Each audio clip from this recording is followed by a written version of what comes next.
Morning, everyone. Welcome. Good to see everybody. And I'd like to call this meeting of the PIAA Legislative Oversight Committee to order. And first, I might ask everyone to stand for a pledge of allegiance to the flag as we start. I pledge allegiance to the flag of the United States of America and to the republic for which it stands, one nation, under God, indivisible, with liberty and justice for all. Bless you.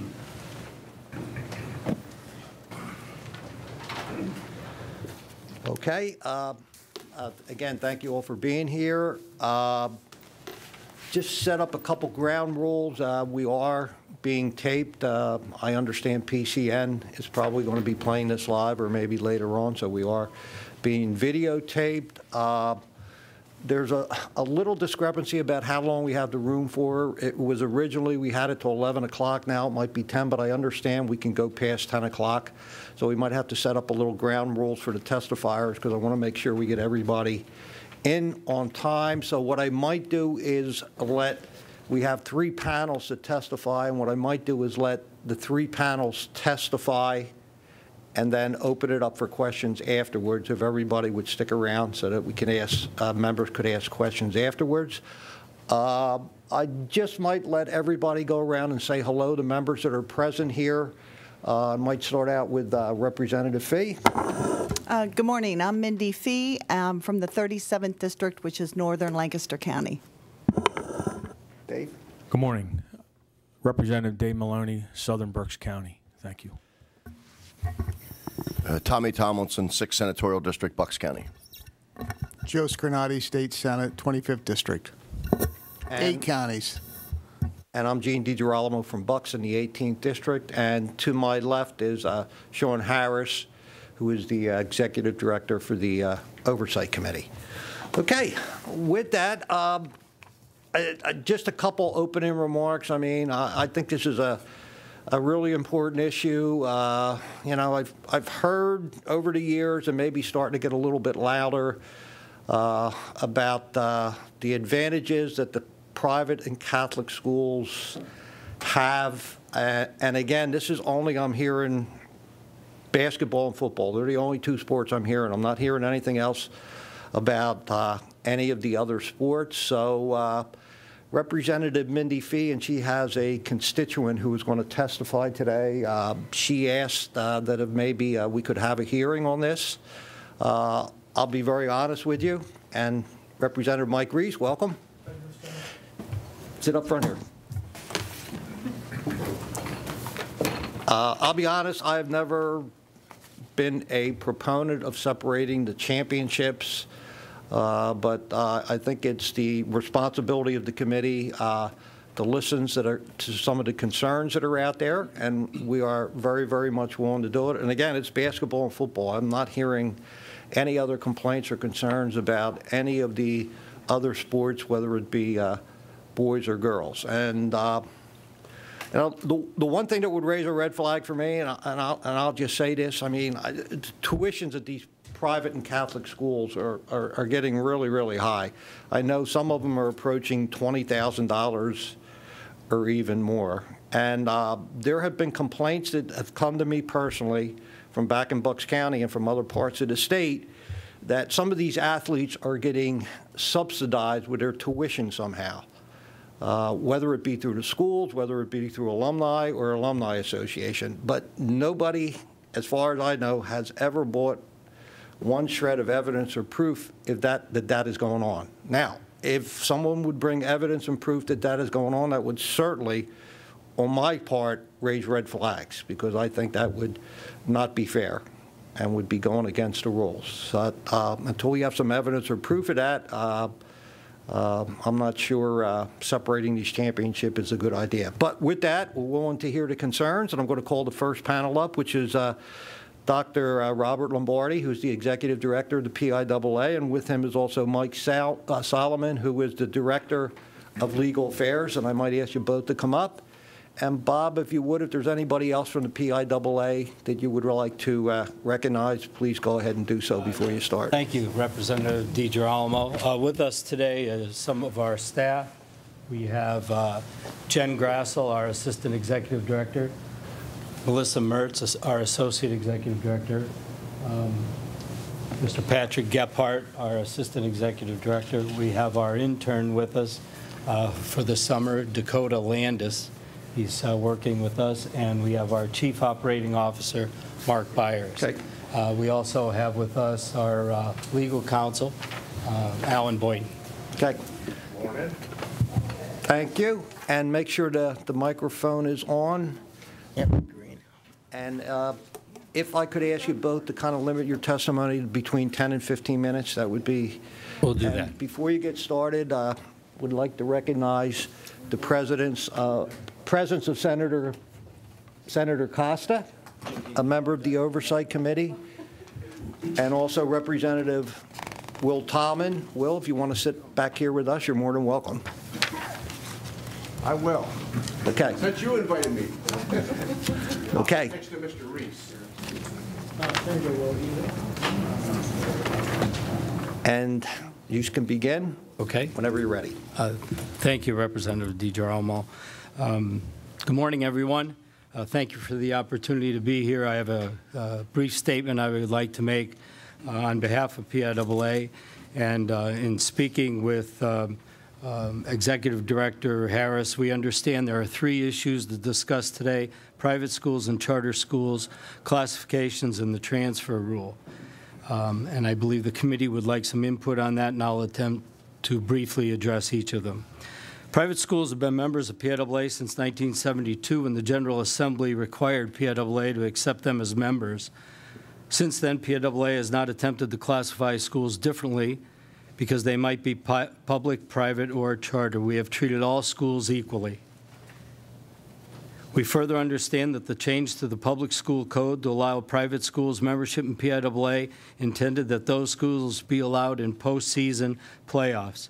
I also understand that in 1972, a couple of the proposed bills that were ultimately superseded by what was adopted stated this specifically, that is postseason competition.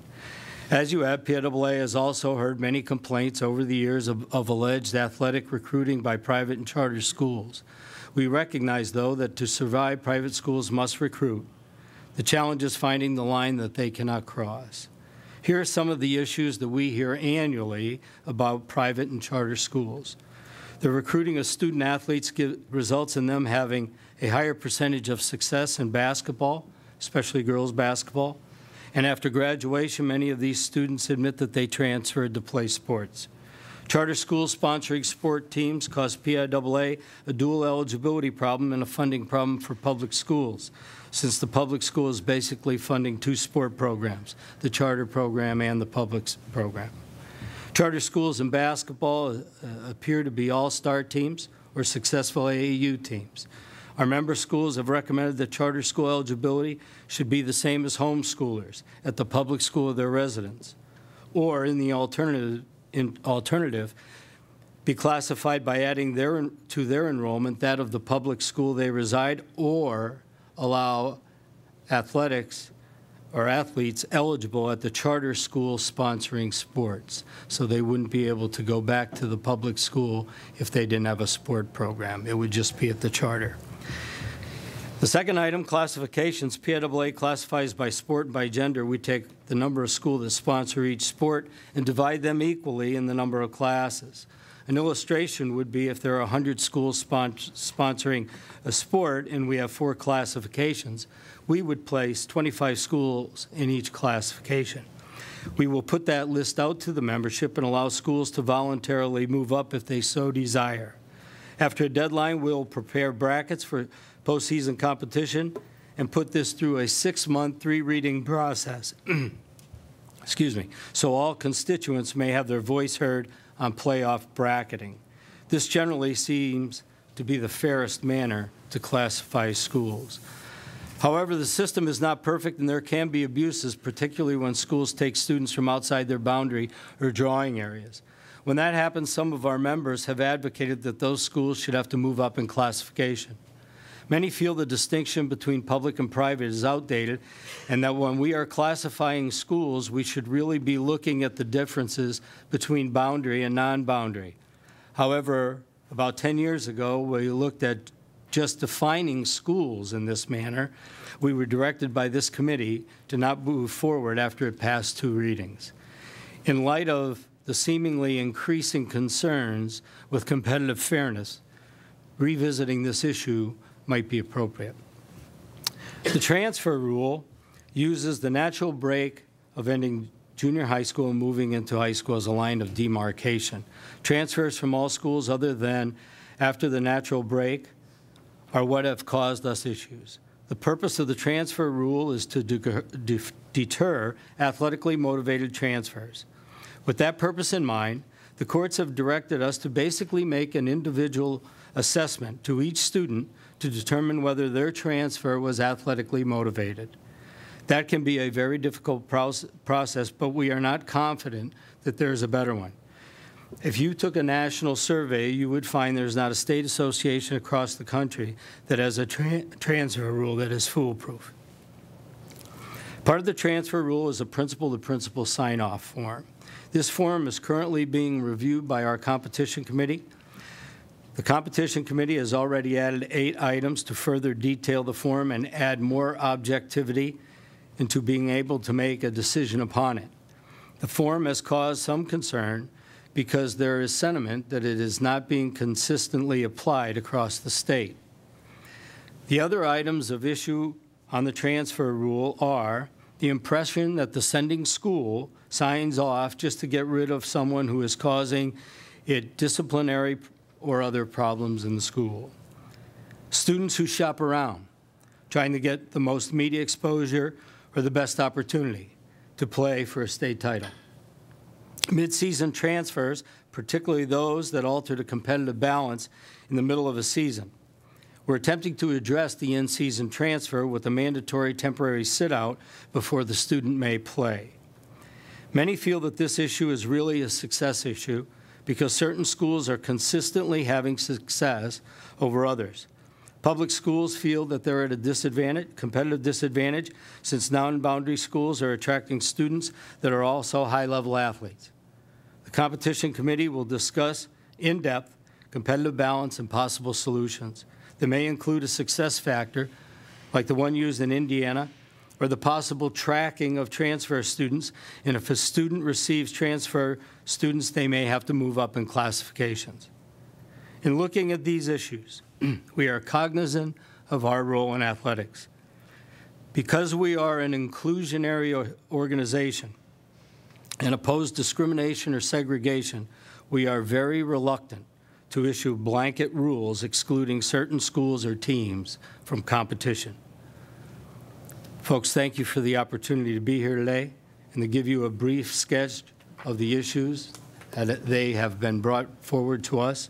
We're available to answer any questions you may have. Thank you.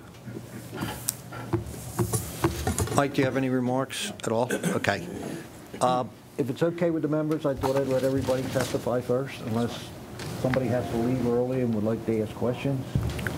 It's okay with Mike's okay with you? Okay.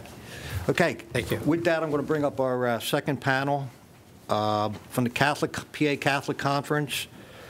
Sean McAleer, who's the Director of Education, and also Phil Muirn, who is their counsel. Thank you. And would like to recognize the presence of Steve Mensker. Steve, if you'd like to come up behind us and join us, you're more than welcome to do so. Okay. Fine. And Sean, Phil, you can begin when you like. Thank you, Mr. Chairman. And thank you, members of the committee. My name is Philip Muirn. I'm an attorney with the law firm of Ball, Muirn & Connell. Our firm has served as outside legal counsel to the Pennsylvania Catholic Conference since its inception in 1968. And I apologize off the top for my laryngitis I'm just getting over, so bear with me. Our service to the conference includes the time at which the General Assembly, by a unanimous vote in both of its chambers, enacted Act 219 of 1972, for the first time according private schools in Pennsylvania the statutory legal right to become members of the PIAA. Interestingly, the official title of Act 1972-219, when it was first introduced, was an act amending the Public School Code of 1949, authorizing private schools to participate with public schools in postseason athletic events. As originally introduced as House Bill 2104, the bill that became Act 1972-219 only mandated that private schools be allowed to participate with public schools in postseason contests. However, it was quickly expanded to mandate that private schools be allowed to become full members of the PIAA.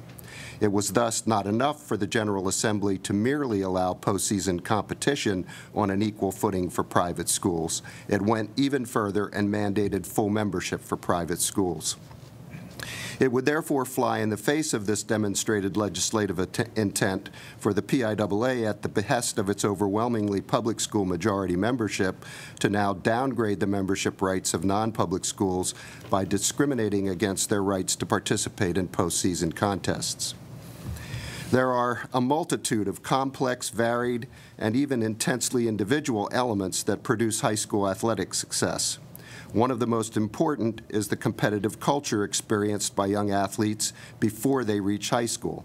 History, tradition, and prior success produce awareness of what is required for ongoing success. Individual motivation and dedication make a difference. Certain sports are more popular in rural or suburban areas than they are in urban areas, and thus produce more competitive gains in the areas where opportunities and experienced coaching abound. The opposite is true for other sports, where schools in more populous areas thrive competitively. The resources that a school is able to dedicate to athletic facilities and personnel produce certain advantages. And one of the most important factors in parental decision-making about where their children will enroll is the expense the family will incur for tuition and fees.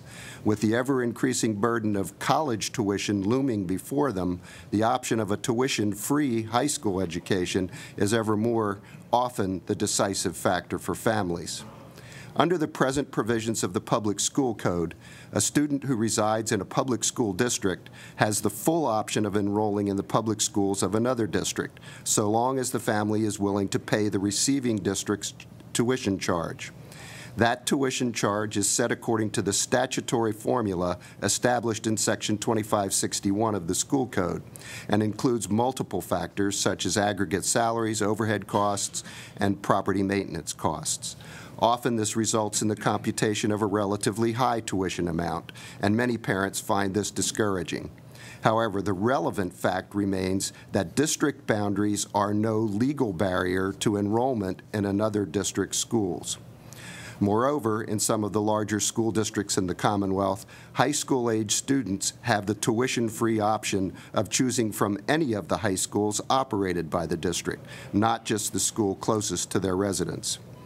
Thus, it is inaccurate to say that only non-public schools are free of territorial constraints, and any attempt to discriminate against their students solely on the basis that their schools lack such constraints lacks a rational basis for that discrimination.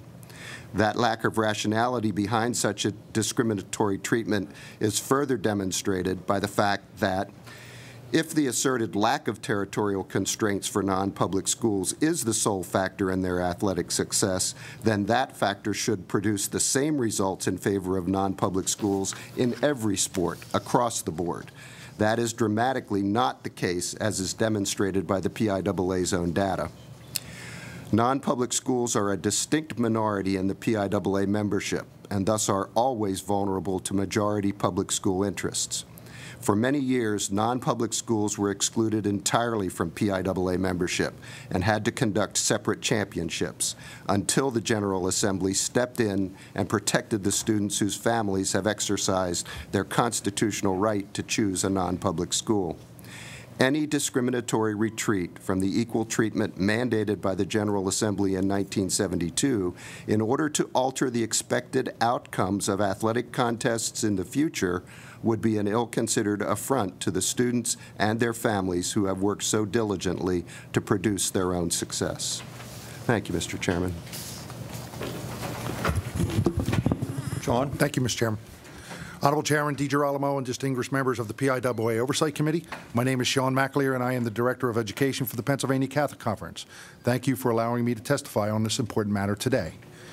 I think we can all agree that education is the most important element in a life of a well-balanced and successful individuals in today's world. I think we can also agree that athletics can play a major role in the formation of a student as well. Athletics isn't all about winning. It's about learning how to balance tasks, manage time, acquire skills, effectively communicate, and play as a member of a team. Catholic education encouraged students to get involved in extracurricular athletics, clubs, arts, and community service to have a well-balanced high school experience. I want to make sure that the PIAA Oversight Committee has a clear picture of just how private schools are doing in PIAA, especially in football and basketball, the subject of today's hearing. Catholic schools have been successful in football and basketball, as your handouts acknowledge, but just looking at the championships does not represent a true picture of how private or public schools are doing in a sport. My three handouts demonstrate a more complete picture of how public and private schools have fared in past PIAA football and basketball championship qualifiers. And that's the highlighted handouts that I did. The PCC reviewed 29 years of football championships from the available data on the PIAA website. Only 11% of the private school teams made the playoffs during the 29 years. That means 89% of the playoff qualifiers during those nearly 3 decades were public school teams. In girls basketball, which is the next handout, over 9 years of the study was done, because that's the only available data I could collect. Only 23% of the private school teams made the playoffs. That means 77% of the playoff qualifiers during those 9 years were public school teams. In the 9 years for boys basketball championships, only 19% of the boys' private school teams made the playoffs. That means 81% were public school teams. In addition, the PCC asked the Catholic football and basketball girls and boys championship teams to provide the following information for the 2016-17 school year. The first one was the number of total players on a team. Second one was the number of players who are Catholic. The third one was the number of players on a Catholic that played Catholic Youth Organization CYO team, on a CYO team, and the number of players who went to a Catholic grade school. The number were remarkable. They identified the following. There were 359 players on these championship teams. 278 were Catholic, which were 77%. 277 played CYO sports, which is also 77%. And then 237 attended a Catholic grade school, which is 66%. Our Catholic schools are proud of our excellent students both on and off the field. Athletics are part of our culture and community. Our athletes achieve excellence because their parents encourage their children to start playing together at a very young age, and the entire community supports their journey. By the time they get to high school, they are already a well-accomplished team and a part of a rich tradition. Any advantage they have comes from the strong network of support. Thank you, and I'm available for questions. Okay, thank the both of you. I would be in trouble, both me and Senator Tomlinson, if I did not recognize 3 people who have traveled from Bensalem who are present with us, and they are Sam Lee, who is the superintendent for Bensalem High School, Bill Ferrer, who's the principal at the high school, and Jeff Purr, who's the athletic director also. So, gentlemen, welcome. Good to see you. And our last testifier today is Mike Williams, who is the former football coach from Central Mannheim High School, and as I understand, also a constituent of Representative Mindy Fee. Thank you, Doc. Thank you, Chairman DiGirolamo. Thank you for this invitation. It's rare that coaches have a chance to express their opinions at this level, so my opportunity to do so is very much appreciated. My testimony today centers on the competitive balance of competition between boundary public schools and non-boundary charter, private, and parochial schools in PIAA district and state playoffs.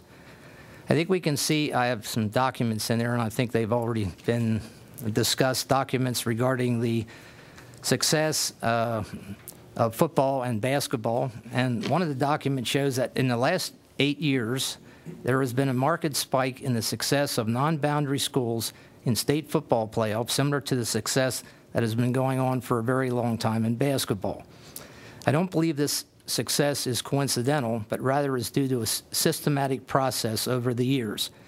This has resulted in a great deal of controversy, accusations, and hard feelings. I'm not here today to testify about accusations that I have heard, about recruiting, about financial aid transfers, or attempts to kick teams out of their league. I'm here rather to give some ideas to help find a solution that is fair to both boundary and non-boundary schools. There is a different set of rules or circumstances that give the non-boundary schools potential advantages over the boundary schools. Some of these have already been mentioned. I want to talk of simple and positive ways to bring fairness to the PIAA playoff system. My idea focuses on the separation of boundary and non-boundary schools for team sports when PIAA and district and state playoffs begin. What are some of these potential advantages for the non-boundary schools that I'm referring to?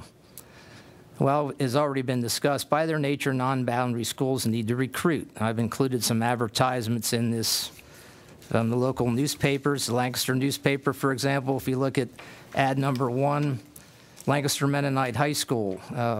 Please contact us to arrange a personal tour at your convenience. Discover why young people of all ages from 6 states and over 20 countries choose Lancaster Mennonite to pursue becoming the best. Ad number 2 is an advertisement from Lancaster Catholic High School, and talks about their great academics, which, again, very important, as we've discussed, but it's interesting that they have a picture of their football squad on that advertisement.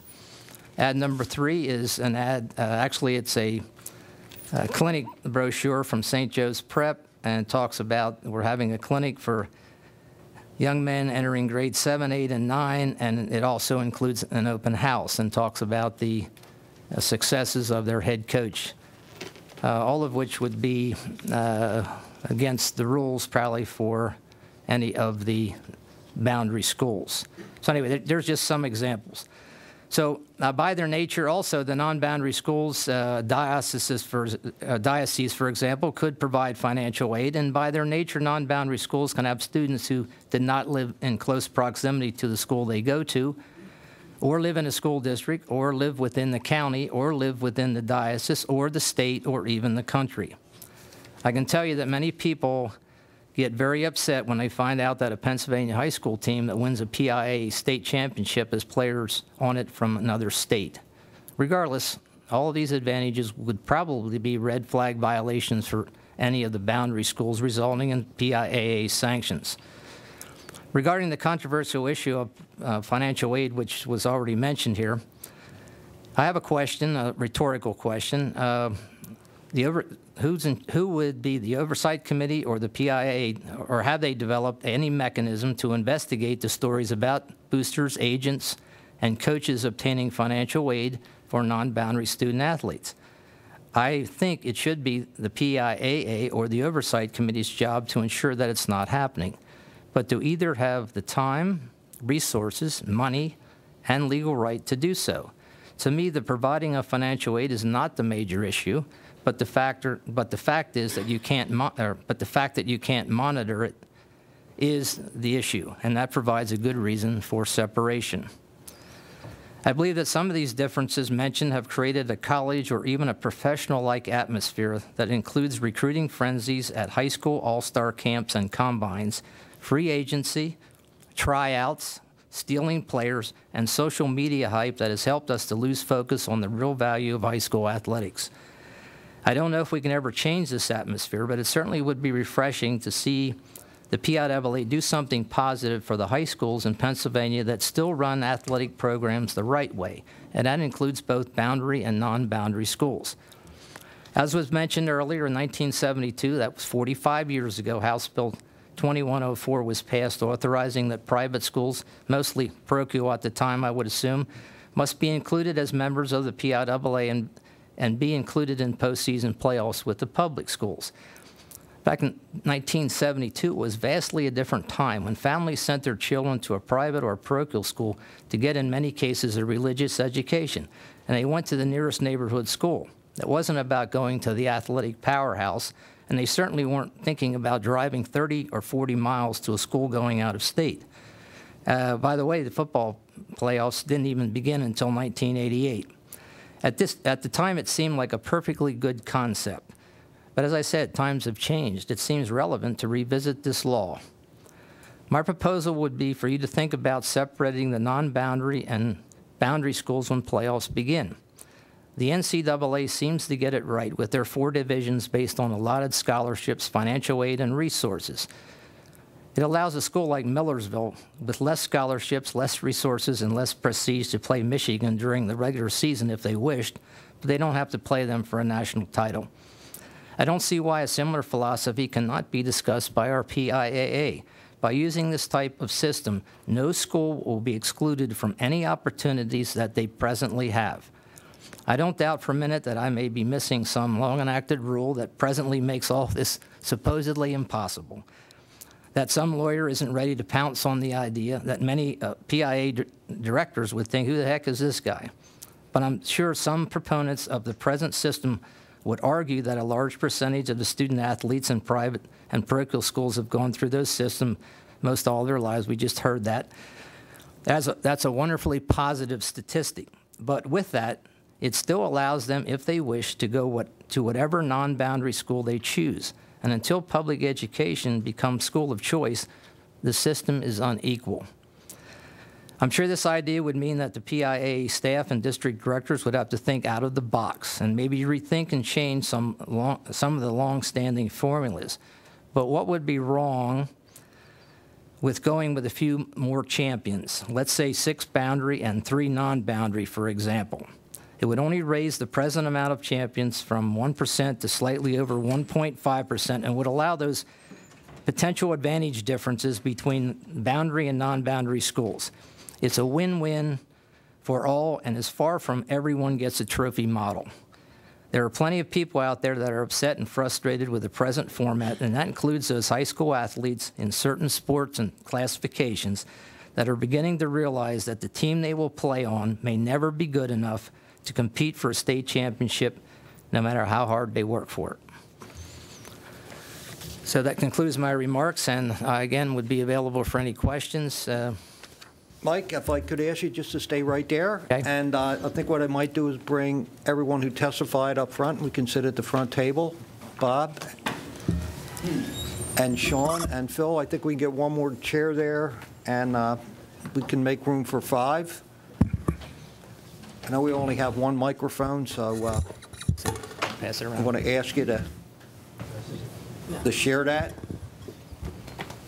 Bob, you okay sitting next to Mike? Absolutely. You're very good. I thought we agree on a lot of things. Sean, I noticed you moved all the way down the end there, so I didn't want to get too close to the middle. Okay.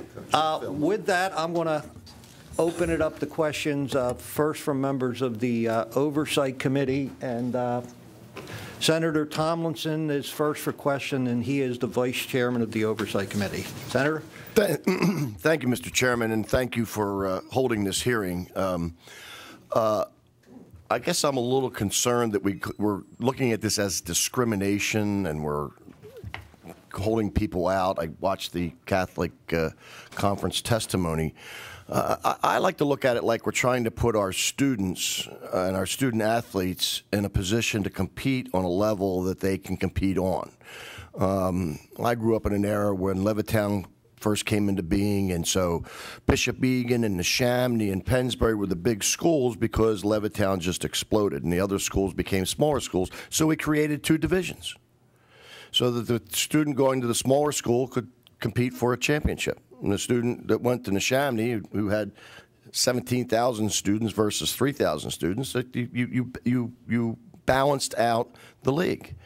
I don't understand why we can't create more divisions, so more students. It's about students. It's not about the ego of the coach or the ego of the school or the ego of the conference.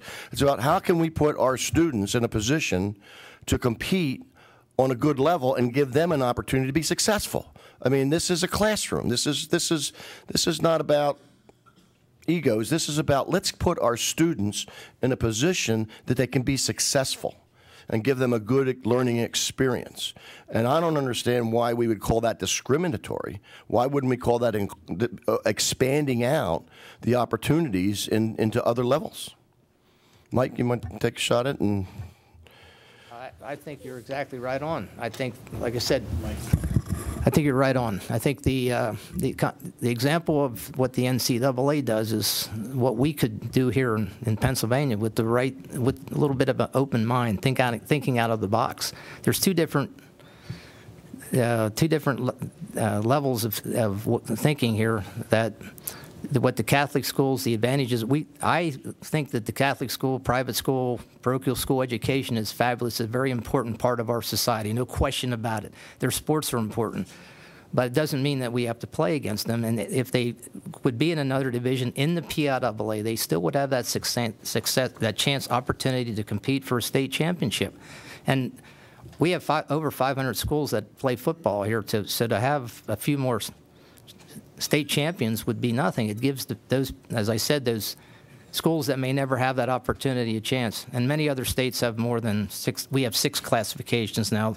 There are other states that have as many as 8. So I don't even know if the 6 and 3 formula would work. Bob might be able to express that, but I don't know if that would be a concept or would work, but it seems to be a way of thinking. Dr. Lombardi, please. Thank you, Senator. As you probably remember, we just expanded classifications this year in 6 girls sports and 5 boys sports, 1 being football. In looking at some of the non-boundary schools, we have approximately 61 schools that would be classified as non-boundary. So my question to Coach would be, right now we have almost an equal representation of 94 to 95 to 96 in a class.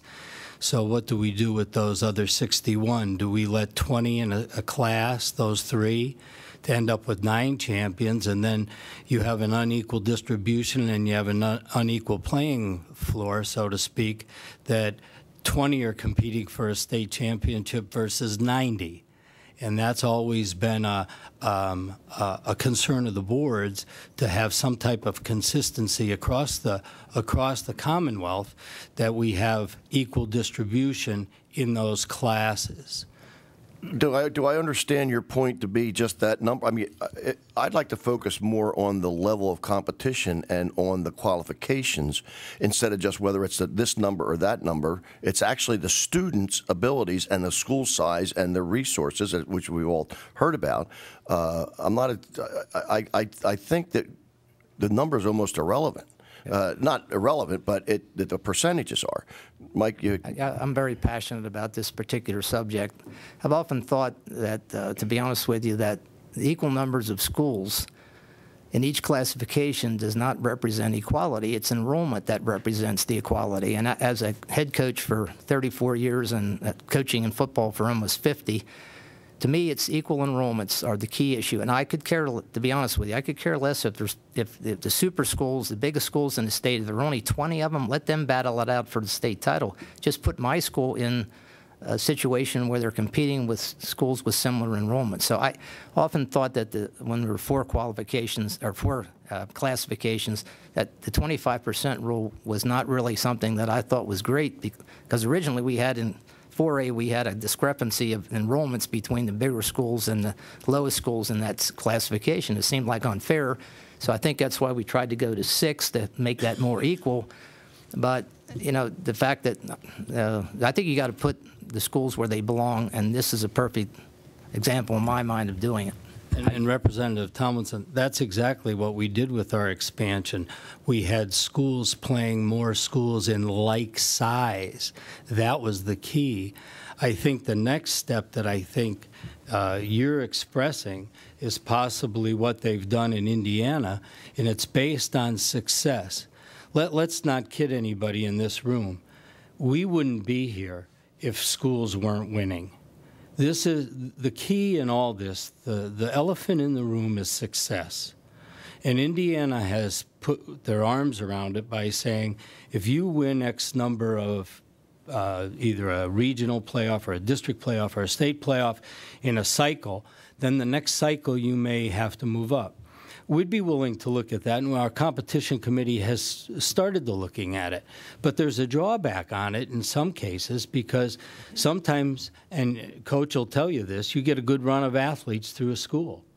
And then what happens is they've had great success, and now they graduate. And what's left? The kids behind them may not have that same skill set, so they get put in a classification where they're kind of treated unfairly. We're cautious of that.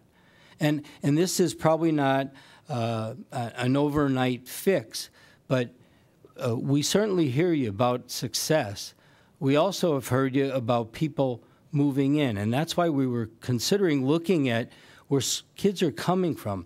I went to the Football Coaches Association and asked them, would they consider roster size for classifying schools? And the first comment I got back from one of the coaches was, if you do that, we're going to cut kids to limit them and only keep the best so that we can be bigger but play smaller. So there's always a pushback someplace, and I don't have an answer, but we certainly are willing to continue to dialogue to see if we can come up with something. One last thing. Coach mentioned about investigators. We do have the ability to use an investigator, and one of our districts just used one for some of the allegations that they had in one of our schools. That's something that we need to look at more seriously because we do think there are some things out there that may be under the surface we need to look at. So thank you, Senator. Yeah, I think success is great. I think winning's great. We know that there's parents pushing students to schools that show success in private schools or even in public schools. I think that's all great. That's wonderful. Let's just start recognizing, as we did 50 years ago, that when a steel mill comes to town and a place called Levittown all of a sudden blossoms up, and there's a Catholic school that does extremely well, and there's two public schools that do extremely well, and then you recognize that and you create a classification to recognize the schools that got left behind. So I'm just saying let's continue to try to serve the student athlete and make sure that he's given a good chance to compete in the same level and category. I'd like to recognize Senator Martin, who's here, and if he would like to come in up and join us. You okay? Okay. Welcome. Senator Tomlinson, you done? Members of the Oversight Committee? Mr. Okay, Chairman, just Phil? To the Senator's point, I'm the person who brought up discrimination as a consideration. And to me, it's justified to say that if you classify on any basis other than enrollment, I think that is discriminatory because you're trying to level the playing field. But the playing field, if you segregate schools into boundary versus non-boundary schools, you're assuming that everything else is equal as factors. But the big factor is tuition versus free. If you have a free public school and a costly non-public school, that's not a level playing field as far as parental choice is concerned. To the extent that public schools give, in essence, tuition-free scholarships to everybody who attends, Catholic schools do not do that. And so I think that is discriminatory because it's unequal. It's unfair because tuition is the elephant in the room as far as parental choice is concerned. And Senator, I just have one. When we expanded went to 6 classifications. I'm sorry. When we went to 6 classifications, the PCC did support that, and I actually testified with Dr. Lombardi. And I just wanted to thank PIAA. We have been working very well together. If there's any issues that come up, we get right on it and we deal with it at that time. And we've worked very well. So I want to thank Dr. Lombardi and the whole administration for that. I'd like to make a comment about the non-boundary schools. Not every non-boundary school is excelling in athletics, but there are a few that have seemingly got on the right track and understand how to do it. And I think you can all see from the recent success what schools there are. So it just like anything else, a good coach will get in there and he'll figure out ways to be able to move the program forward. And not all schools are doing what certain non-boundary schools are doing, and that's the difference. We can compete with the ones that, quote, do it, I'll say this, the right way, as opposed to ones who are more interested in having success in that football and basketball program. But what do you do with those? What do you do with those schools that are beating the? They know that nobody can really maybe investigate. They don't have the power to investigate. People aren't going to talk about it until later, after the fact, after they win the state title. Well, I got tuition to go there. So what? We don't have all those non-boundary schools that are doing things the way certain schools are doing it. Okay. Just for the information of the members, we do have the room till 10:30, so we have plenty of time for questions and answers. Next up, Senator Scarnati for questions. Thank you, Chairman. Look, maybe more of a few comments and I guess a plea. A lot's changed since 1972. I think that's fair to say, and I think as I sit here and I listen to all the testifiers, you all raise very fine points. And that makes it difficult when you sit in a position as we sit in to look at changing legislation. But in Dr. Lombardi's testimony, he said after graduation, many of these students admit that they transferred to play sports. Maybe the students admit that, but I think the parents may say those kids went to those schools for either religious reasons or they went there for a better education opportunity. And I think parents certainly have a lot to play. We forget that parents usually pick as much as students wish to go various schools. We have had more and more schools in my district, rural area, representing 8 counties, and I think north of Interstate 80, it's probably pretty easy to say that as schools close, schools merge within districts, we're to the point in many of these public schools they can't even field a team, and if they do, they charge the families to play to help offset the cost. And these closings and mergers of high schools within school districts is happening fast, and it has accelerated over the past 10 years. And I think that, as we, look at what is taking on, this has to be factored in. All these changes that are taking place is a trend. It is not just a blip on the radar screen. We have less students, folks. We have less high schools. We're going to have less teachers, and we're going to have less students playing in sports. That's those. I don't have to put a graph together to figure that out. But my point is, because much has changed, and I think a lot of choices, a lot of families are making choices on education opportunities, and we need to just keep in mind the broader aspect of what's going on. It's not just about the sports end, and I know that's what we're talking about here, but there's other factors driving what the results are that you're talking about here today. And if you ignore those factors, you're ignoring the primary reason that these changes are taking place. And let me just leave you with a thought. Let's not do a knee-jerk reaction anywhere to make sure everybody gets a trophy. The only winners in that world are the people that make trophies and plaques. And that's not competition either. There are winners and there are losers. I've run for election and lost, and I've run for election and I've won. It always feels better to win, but you learn a hell of a lot when you lose too. Thank you. Representative Matzi. Thank you, Mr. Chairman. And I think Senator Scarnati hit the nail on the head relative to enrollment numbers. I mean, all you have to do is look at Pennsylvania's population. For the first time ever, we've actually lost population last year based on census results. So I come from an older area in just north of the city of Pittsburgh, and really for the last 30 years I've also covered high school athletics on the radio, and so I've seen it from all sides. And it's similar to what Dr. Lombardi said about cyclical athletes. This subject is cyclical. It comes back every once in a while. And it seems as though it comes back every once in a while when you have that one or two special gifted athletes that all of a sudden transfer or all of a sudden find themselves at a parochial or now a charter or private school. And you know, I have a community that's pretty impoverished and has some challenges, obviously financially, but athletically they are very gifted and are always seem to be in championship mode. That's the city of Aliquippa. And the reality of the situation is I've had discussions with parents, and parents have said at times, mothers have come to me and said that, look, I realize that my kid is athletically gifted, and I realize that there may be an opportunity for him to go somewhere else, potentially.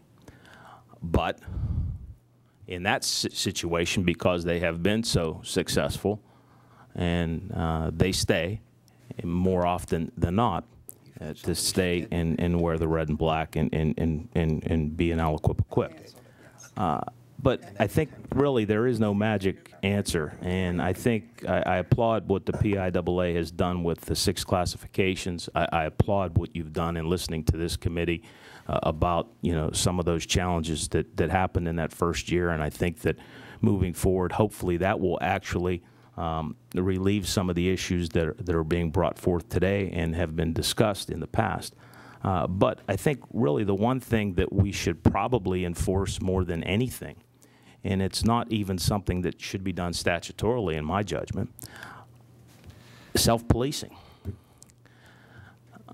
You know, if you are someone who is a coach or you're an administrator of a private school or a public school or a charter school, the onus is on you. You know, you shouldn't be out there, you know, pushing that envelope, all of a sudden finding financial aid for a kid out of nowhere a week before school starts. My high school, Ambridge, lost 5 kids, 5 starters, because they changed coaches. The coach left late, new coach was hired, parents weren't happy, 5 kids transferred. 1 kid was ruled ineligible, the other 4 went on. 1 won a state championship. My daughter's a freshman in the band. They only got to play Bridge of Victory 4 times. They only scored 27 points. You know, quad 4, they only had 23 kids at times on that team. Those kids gutted it out the whole season, and I applauded every one of those seniors. Didn't win a game, weren't competitive. But quite frankly, because of the 6 classifications, if those 5 starters stayed, they would have been competitive. And maybe about 15 kids that quit would not have quit. So it's a challenge for us as policymakers to look at what's transpiring, because we hear it from the constituents. You know, we're accessible. So whether it's at our offices or it's at the grocery store or where we worship, we hear it from people. And in my case, because I, for the last 30 years, as I said, have been on the radio, I hear it in that regard as well. So I think it's something we have to talk about. I think it's something we should continue to talk about, and I think we should continue to look at models that are working. There's no sense in reinventing the wheel. I'd be curious to learn more about what's transpiring in Indiana. But to continue this conversation, I have a very good friend of mine that's coached both private school, parochial school, and a charter school. Very successful coach. Won a couple of state championships. And his adage has always been, we grew up together, get better. Just get better. I'm not going to use anything as an excuse. When we lose, we lose. And you know, you have a nice run with a group of kids and you win. Get better, work harder, and steal that pride. And oftentimes, I think sometimes that's not discussed enough. But again, I thank you for your testimony. So more of a comment than really a question. And again, I look forward to learning more about what Indiana's done. Thank you. Jay, no?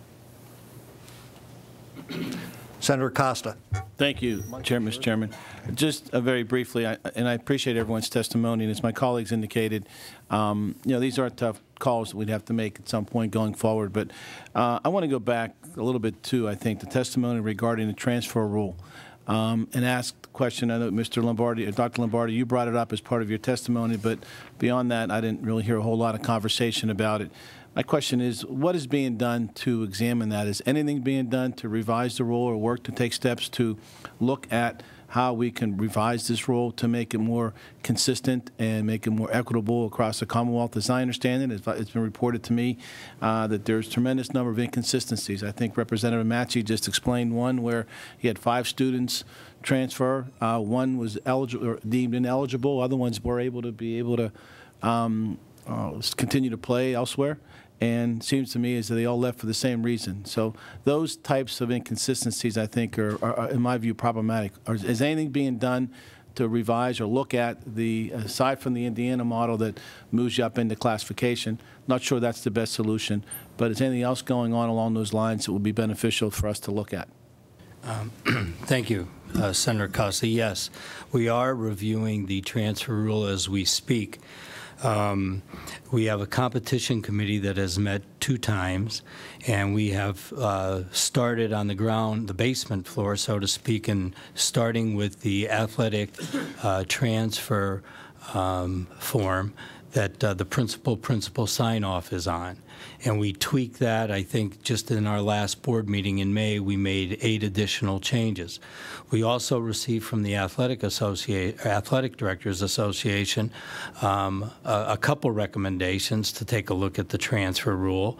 One we discarded because we felt it was discriminatory because it was only a student going from one type of school to the other would have an automatic sit-out. It didn't address going back the other way or any other schools. The other part of our transfer rule has been built by our courts, and they want an individualized assessment on athletic eligibility. That's why, unfortunately, you do see what you had there with Ambridge, that there were different results in every case because each case stood on its own merit. They weren't all exactly the same. So that followed the transfer rule based on how the court has helped craft it. As a matter of fact, it's since 2002 that we've been in court with that transfer rule, so it stood a pretty good test of time.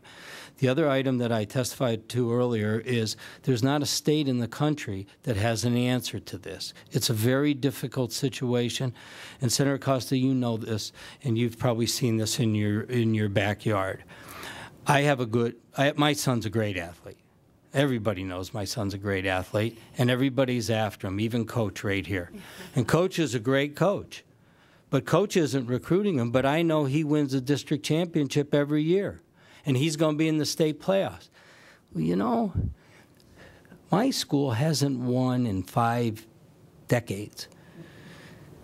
You know, if I could go down there and play for Coach, then me as a parent, my mind starts working. Geez, maybe I could get a scholarship. That myth that is out there, because I think we have more kids in this state that get academic scholarships than we do athletically.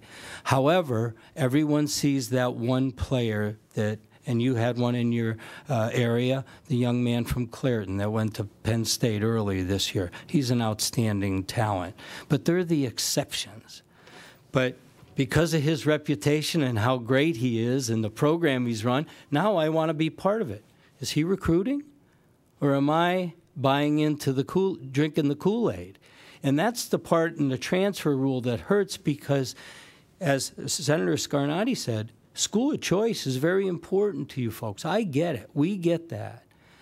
But how do you keep the competitive balance and have consistent decisions made on people that are then going from school A to school B? We're working at it. We're going to tweak it. We hope to get a little better to try to make it a little more objective. But the truth of the matter comes down to what Representative Matzy said.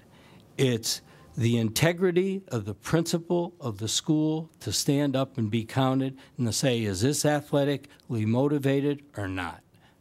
Thank you. Thank you. Just a couple follow-ups. On that issue with respect to the principals, is there a conversation about sort of shifting the burden, as I said, I'll call it, from the leaving school to the accepting school? Is that part of your conversation? Because I do think that makes a lot of sense. Yes, that was a big part of the committee, that we need to put more of an onus on the school that is sending the athlete as that they're leaving. The one, yeah. Not receiving, the one that they're leaving, the sending school. More of an onus on them. the sending school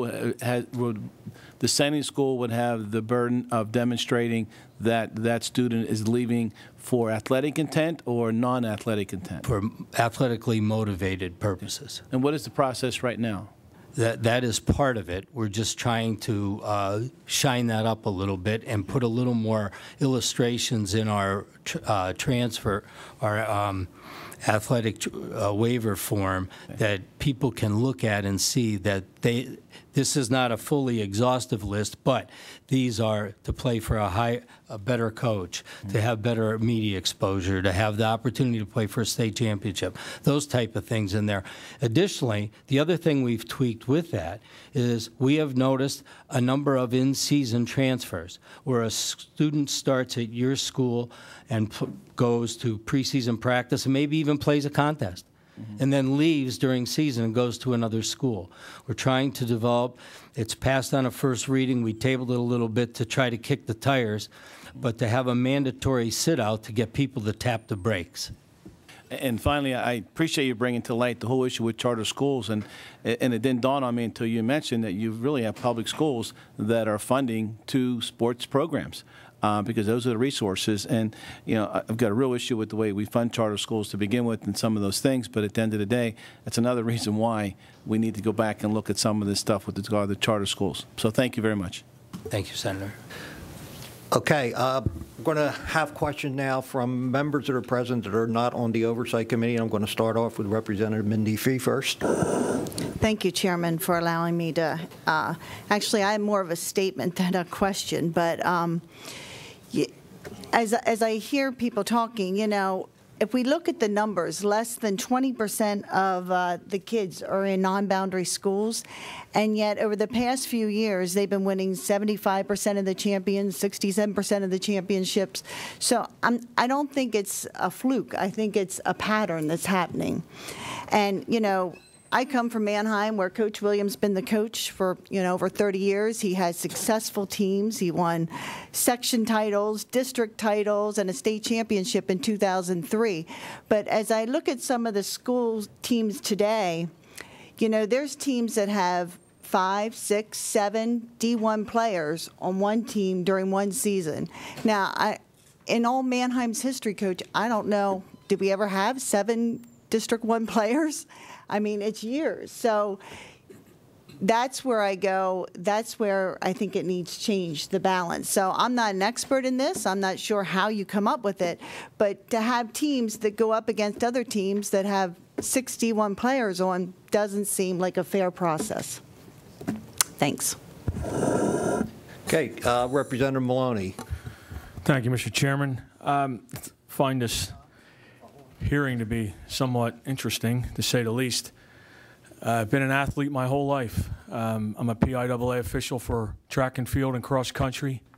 I enjoy it immensely. I've had a vast background of many sports, including those outside of school. Former school director, and I was the chairman of the student activities. And I find this discussion interesting but troubling. It seems to me, we talk about times have changed. My father was born and raised in Philadelphia. Times have changed. Yeah, they didn't get to compete outside of Philadelphia in those days. And there was reasons for that. But look, times have changed, but I think as a couple senators and others have said here, when we're talking about kids and their opportunity and parents and the choices that they make, are we going to penalize a school because they advertise?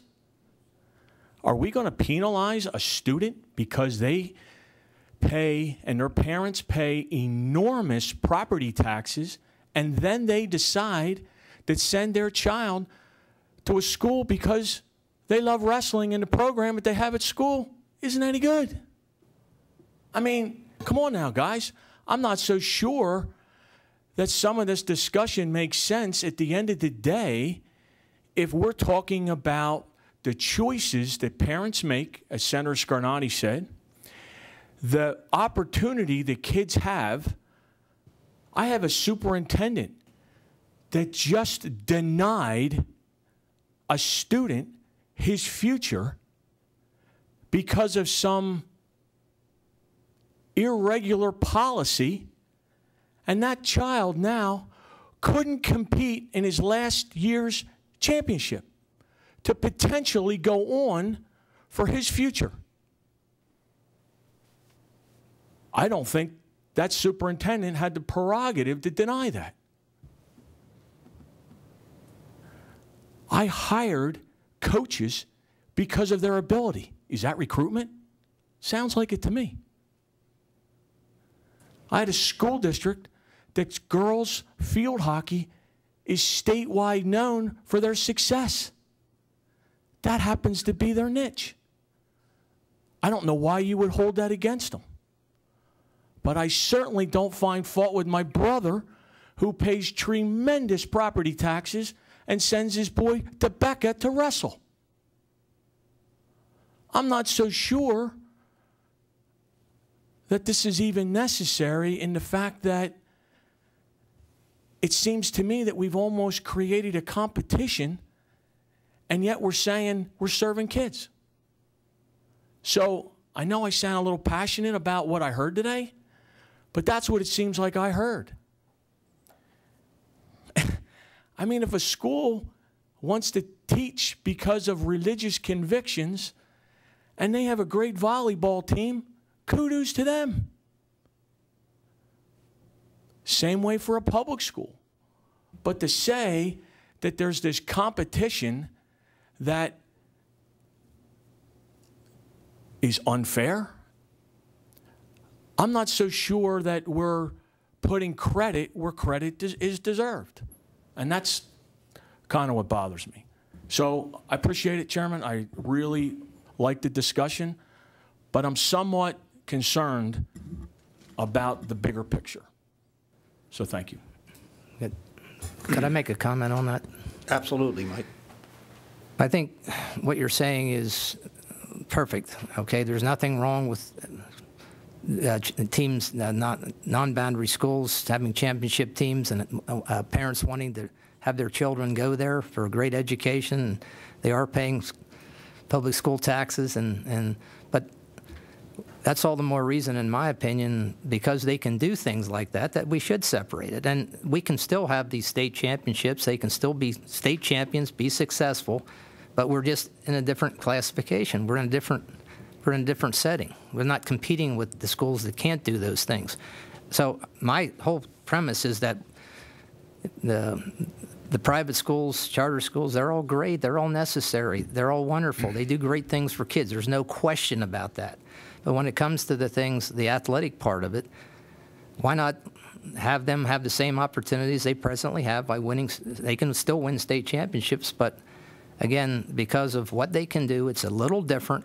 And we have the boundary and the non-boundary classifications. And it seems to be a simple concept. Maybe it's too simple. Maybe I'm too simple in my thinking. But you have two opportunities that are wonderful. I'm hearing some of you thinking that someone like me is bad-mouthing the non-boundary schools. I'm not. I think they're a wonderful part of our system. I'm a Catholic. I'm very involved in my Catholic church. I believe in the Catholic schools and what they do and the camaraderie that they develop and the academics that they have. But I see it. I've competed against them, and I see the difference. We're talking about work harder. At our school, we work as hard as anybody. There's no question about it. We work as hard as anybody. But ultimately, can we compete against a school that has 4 or 5 Division I players? It's not the makeup. And I don't know what can I do? What can our head coach presently do to make us better? I don't know, because we do about everything you can conceivably do. But we still can't compete sometimes against those powerful schools because what they have. So I'm not, by any means, my testimony was not anything anti. I'm all for what can we do to make it better for everyone so it's a win-win for every situation, for every school, non-boundary or boundary. That's my whole contention. Mr. Chairman. Okay. Representative Maloney. I want to share something with you. I stepped to the track one day to officiate a meet, And there were schools there that had 3 athletes. And my PIAA rule to me is you give a fair shot at any student representing their school there in their uniform, and they step in there to compete. And when a school came up to me and said, you know, they're taking away from my, it had to do with lanes in the track, they're taking away from my second and third or my third and fourth athlete because he can't be in the top heat. I said, look, that's a student there that needs the same opportunity. And so for me to think that just because that school doesn't have, and frankly, I've only ever seen the smaller schools and the private schools not to have the advantage. They're typically the schools that don't have the 8-lane track. They don't have the new basketball arenas. They don't have some of those all-around 15-sport opportunities. And so that was my point. My point was not that we can make a level playing field. I'm not so sure that that's even possible. But the opportunity that the child has while they have it, I think, is something that needs to be extremely importantly stressed in the fact that, and look, not everybody's a scholar, but you might be the best runner like Jim Ryan. Are you going to say now because you didn't do good in a test, you're ineligible and you can't become the opportunity to be recruited into college? I think we need to rethink some of that. So that was my point for the overall picture of how we serve kids. Thank you, Mr. Chairman. Senator Tomlinson for follow-up. Yeah, just try to bring this point back together again, and that is, I guess when you do create different categories, that's discrimination. You're creating discrimination. I suppose that's your point. You're the lawyer. What I'm trying to say is let's try to serve the student as best we can in what category he fits best in. That's all I'm saying. If we need to create another category, we create another category. If you want to call it discrimination, it's discrimination. But what we're trying to do is take an athlete at whatever level and whatever size school. And my parallel was in Bucks County, when Levittown grew up, a Catholic school got extremely successful, and so did some public schools. But it left some other public schools behind, and we created another level. So just recognize what I think we're trying to talk about in here, and that is playing by different rules, or let's recognize, I'm not saying it's good or bad, I'm saying it's a reality. You have a reality here. Let's recognize the reality. It's going to go on. We know that. So let's recognize it. Let's put the student in the best possible position we can to make him, let him be successful. That's all I'm talking about. Thank you, Mr. Chairman. Okay, I'm just going to close out and maybe have a couple questions and just a comment. And Mike, I hear your passion, and you know, I think all of us are here, and I realize that we're all here because we care about our student athletes, and we want to give them the best opportunity to succeed, whether it's in the classroom or on the athletic field, and make it fair for everybody. I have a question for Phil and Sean, and I don't want to put you on the spot, but I think the question needs to be asked. In your opinion, do you know of any Catholic schools? Now, I have a Catholic private school in my legislative district, and the tuition, I believe, is over $20,000. Very expensive. It's a big sacrifice for parents to send their kids there. Do you know of any Catholic school in the state that is financially subsidizing a student strictly for athletic purposes? No. No, I do not. Bill? No, I don't, Mr. Chairman. And the diocesan scholarship foundations that were set up, all of their charters say that they may not give scholarships for athletic purposes. That's the EITC program. The EITC program. And, you know, if it ever comes to light that Catholic school is, or any private school, is subsidizing athletes, giving preferential subsidy to athletes. I mean, aid should be need-based and need-based alone. But if they're giving any preferential subsidy to athletes, then I would hope that the PIAA would come down very, very hard on that. Okay. Dr. Lombardi, same question to you. I hear the complaints from different people. I'm sure you do too. Is there any proof out there that you've seen that private or Catholic or religious schools are subsidizing students based strictly on athletic purposes? Representative DiGirolamo, we hear the same rumors you do, that Mike, the best fullback in the area, comes to my school and he gets a waiver of tuition. We have not had any concrete evidence of that. I have not had anybody come forward and say that that actually occurs, but on an annual basis, we do hear the rumors much like you do. And I'm sure Coach could expand on that, because being in the coaching community, I'm sure he hears more than we do. Yep. And I know in Mike's testimony, you said if there are allegations about this, who's investigated, who has the resources to investigate this? So, I mean, my guess would be, if we as an oversight committee heard about that, my first thought would be to call Dr. Lombardi up and report it to him and ask him if he could investigate it. What are your thoughts on? I think most of the time you hear these rumors after the fact. Now, I said in my original testimony that I wasn't going to bring up any accusations, but I'll just relate a story. I spoke with a coach who told me that he used his stipend. He was a public school educator for years and retired, and then the private school asked him to coach one of the teams, and he told me for no reason that he used his stipend as a coach to pay for tuition for an athlete that he wanted to come to his school.